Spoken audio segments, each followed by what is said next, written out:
वक्रतुण्डं महाकाय सूर्यकोटि संप्रभ निर्विघ्नं कुरु मे देव सर्वकार्येषु सर्वदा। मंगलम भगवान विष्णु मंगलम गणध्वज मंगलम पुंडरीकाक्ष मंगलाय तनोहरि अच्युतं केशवं राम नारायण कृष्ण दामोदरं वासुदेवं हरिं श्रीधरं माधवं गोपिका वल्लभं जानकी नायकं रामचंद्रम। देखिए, पुरुषोत्तम मास का कथा जो है मामूली कथा नहीं है। जो पुरुषोत्तम मास का कथा सुनते हैं उनके घर में सुख शांति समृद्धि आता है। आप लोग सुनिए, दूसरों को भेजिए। देखिए, रोज़ हम भेजते हैं, आप लोग सुनिए। देखिए, कंजूसी मत करिए सुनने में, क्योंकि ये मामूली बात नहीं है। 3 साल बाद आता है। जो अपना कर्म बना लेता है वह पुरुषोत्तम मास में 10,000 गुना हर चीज़ का महत्व है। आप थोड़ा सा अगर पुरुषोत्तम मास में दान कर रही हैं, धर्म कर रही हैं, 33 मलपुआ दान कर, जितना छिद्र मलपुआ में होता है उतने 1000 वर्ष गोलोक में वास करते हैं। विष्णु लोक में भी नहीं, वैकुंठ में नहीं, गोलोक में वास करते हैं। उसका आवागमन से मुक्ति होता है। ये महीना मामूली मत समझिए, जितना हो सके खूब करिए और हमेशा भगवान का आराधना करिए। मंदिर में जाइए, भगवान के कुछ भगवान से कहिए मत। भगवान खुद सब कुछ जानते हैं, आपके हृदय का हाल जानते हैं। इसीलिए देखिए, कथा पुरुषोत्तम मास का मामूली बात नहीं है। इसलिए बार बार आप लोग से कहते हैं कि आप लोग कथा सुनिए। देखिए, कथा में क्या, जैसे उन्हीं का धृणधनवा का चल रहा है। धृणधनवा राजा बोला कि हे तपोधन, पुरुषोत्तम मास के व्रतों के लिए विस्तार पूर्वक नियमों को कहिए। भोजन के क्या करना चाहिए और क्या नहीं करना चाहिए, और व्रती को व्रत में क्या मना है, विधान क्या है। अब देखिए, सब धृणधनवा वाल्मीकि से पूछ रहे हैं कि क्या इस महीने में करना चाहिए, क्या नहीं करना चाहिए, कैसे रहना चाहिए, क्या खाना चाहिए, सब कुछ बताएंगे। तो लोगों के कल्याण के वाल्मीकि मुनि के सम्मान पूर्वक राजन से कहा। वाल्मीकि मुनि बोले, हे राजन, पुरुषोत्तम मास में जो नियम कहे गए हैं मुझसे कहे जाने वाले उन नियमों को संक्षेप में सुनिए। नियम में स्थित होकर पुरुषोत्तम मास में हविष्यान भोजन करे। गेहूँ, चावल, मिश्री, मूंग, जौ, तिल, मटर, सामा, तिल्ली का चावल, बथुआ, हिमू, अदरक, काल साग, मूल, कंद, ककड़ी, केला, सेंधा नमक, समुद्र नून, दही, घी, मीना, मक्खन, निकाला दूध, कटहल, आम, हरड़, पीपल, जीरा, सोठ, इमली, सुपारी, आंवला, ईख का गुण छोड़कर इन फलों को और बिना तेल के पके हुए पदार्थों को हविष्यान कहे गए हैं। हविष्यान भोजन मनुष्यों को उपवास के समान कहा गया है। समस्त आमिष, मांस, शहद, वेर, साई, राई और मादक पदार्थ, दाल, तिल का तेल, लाह से दूषित, भाव से दूषित, क्रिया से दूषित, शब्द से दूषित, अन्य क्या त्याग, ये सब पुरुषोत्तम मास में नहीं करना है। अब देखिए कि पुरुषोत्तम मास में क्या करना है, क्या नहीं करना है, किस भाव से हमको करना है। तो इसीलिए ये सब बताए गए हैं भोजन के पदार्थ में। और उसके बाद बताए हैं कि इस आसन के ग्रहण, भगवान जब उनके घर में आए तो कहें कि ये आसन को ग्रहण करें। इस तरह कहकर आसन समर्पण करें। गंगा आदि समस्त तीर्थों में प्रार्थना पूर्वक लाया हुआ यह सुख स्पर्श वाला जल पाद के लिए ग्रहण करें। इस प्रकार कहकर पाद में समर्पण करें। गोपियों के आनंद को देने वाले महाराज नंद भोग के घर में प्रकट हुए। आप राधिका सहित मेरे दिए हुए अर्घ को ग्रहण करें। जब गंगा जल का कोई अर्घ देता है तो कहना चाहिए राधा सहित इसको ग्रहण करिए। पुराण पुरुषोत्तम 80 तरह से जो लाया गया और सुवर्ण कलश के स्थित गंगा जल से आपका आचमन करे, कहकर आचमन कराए, समर्पण करे। यह सब भगवान को बैठा के करना है। पंचामृत से स्नान कराए, गंगा जल से स्नान, सारे तीर्थ से स्नान कराए। हे देव, समस्त कार्यों की सिद्धि के लिए इन 2 पीताम्बरों की भक्ति के साथ मैंने निवेदन किया है। हे पुरुषोत्तम, इसको ग्रहण कीजिए। भगवान पुरुषोत्तम को हमेशा जब पूजा करने बैठे तो कहना चाहिए, हे पुरुषोत्तम भगवान, इसको ग्रहण करिए। भव सागर से पार करने वाले पुरुषोत्तम उत्तरी वस्त्र के साथ जनेऊ को आप ग्रहण करिए और आचमन कराइए। जो कुछ चढ़ाने के बाद आचमन जरूर कराना चाहिए। वही कुछ सब बता रहे हैं। मालती सुगंधित पुष्पों से पूजन करे, बाद में अंगों का पूजन करे।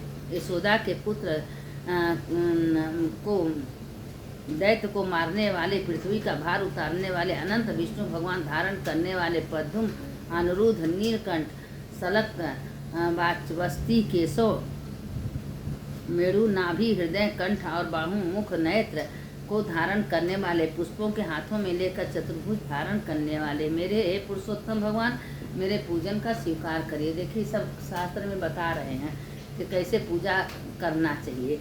अब जितना हो सके पत्रम पुष्पम फलम तुए में भक्ता समझ, हम लोग को तो जितना उतने करिए उतने भगवान को श्रद्धा प्रेम भाव भगवान देखते हैं।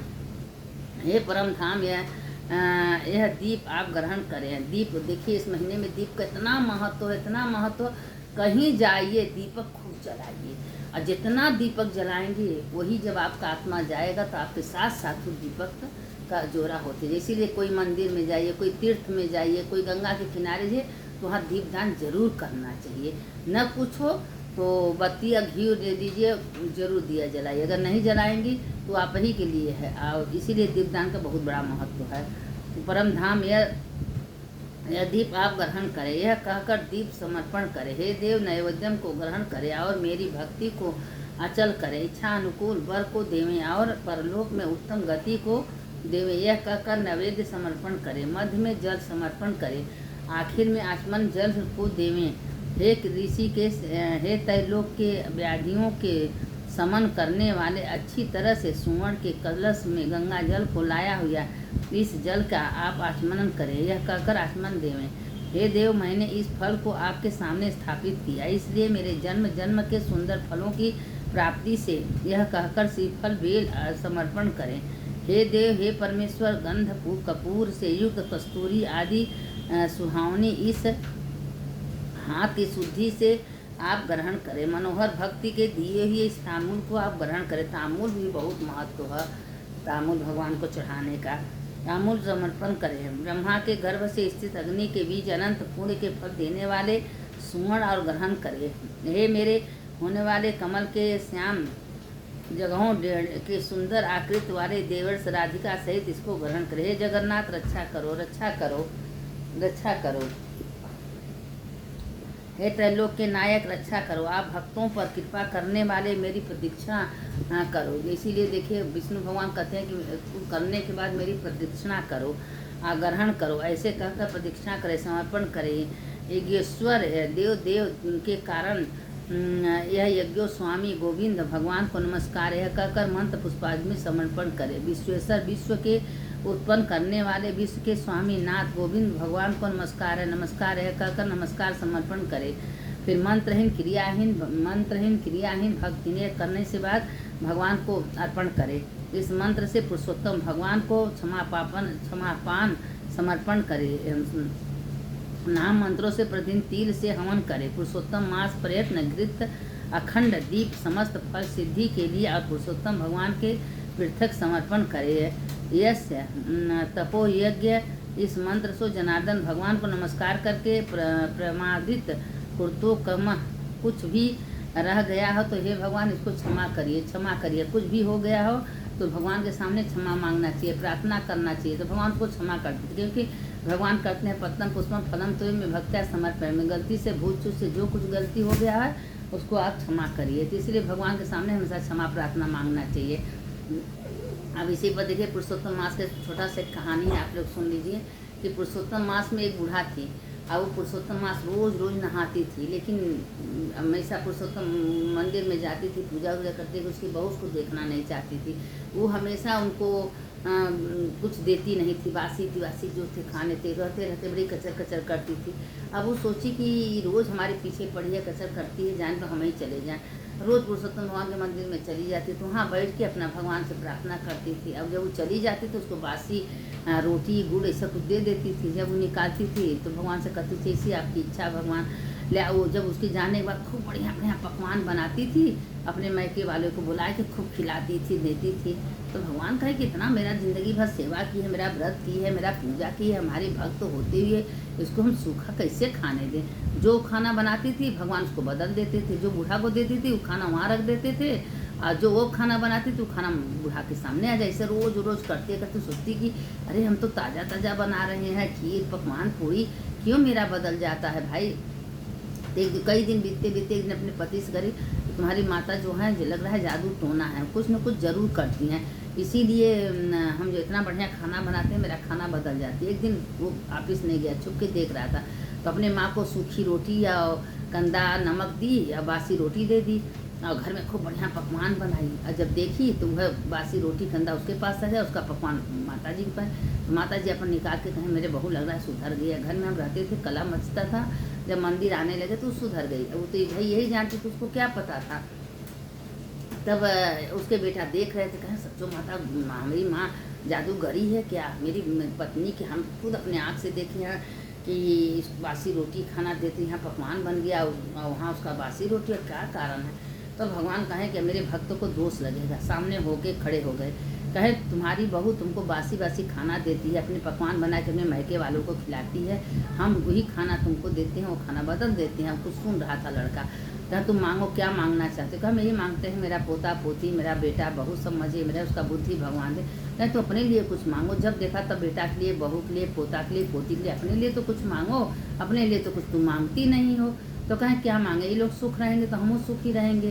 तो कहें नहीं, कहें बस यही हम मांगते हैं कि आपके चरणों में जिंदगी भर जीवन भर मेरा भक्ति रहे, जब तक जी तब तक आपका आराधना पूजा पाठ दर्शन करते रहें, कभी है न छूटे। कहें तथास्तु। कहें अब घर में गए तो सुख शांति सब हो गया। बेटा जब घर में गए डंडा उठा के इतना मार मारा अपने मेहरारू के, कहे तुम घर से निकल जाओ, मेरी माँ कितनी दूर, मेरी माँ तो लक्ष्मी है, मेरी माँ तो देवी है, तुम मेरी माँ को इतनी अनादर करती हो। अंत में मत उसको भी समझ में आ गया, क्षमा प्रार्थना मांगने लगी कि हे माँ क्षमा कर दीजिए, सही बात है बहुत गलत काम किए थे, बासी रोटी देते थे लेकिन भगवान ने आपके ऊपर कृपा की। अब हमको क्या पता था कि मेरा रोज़ खाना बदल जाता था। तुम अगर सही ढंग से देती, जो बनाती थी वही माँ को देती तो क्यों ऐसा होता? हमसे बहुत बड़ा गलती हो गया, माँ क्षमा करिए क्षमा करिए। से क्षमा मांगने लगी।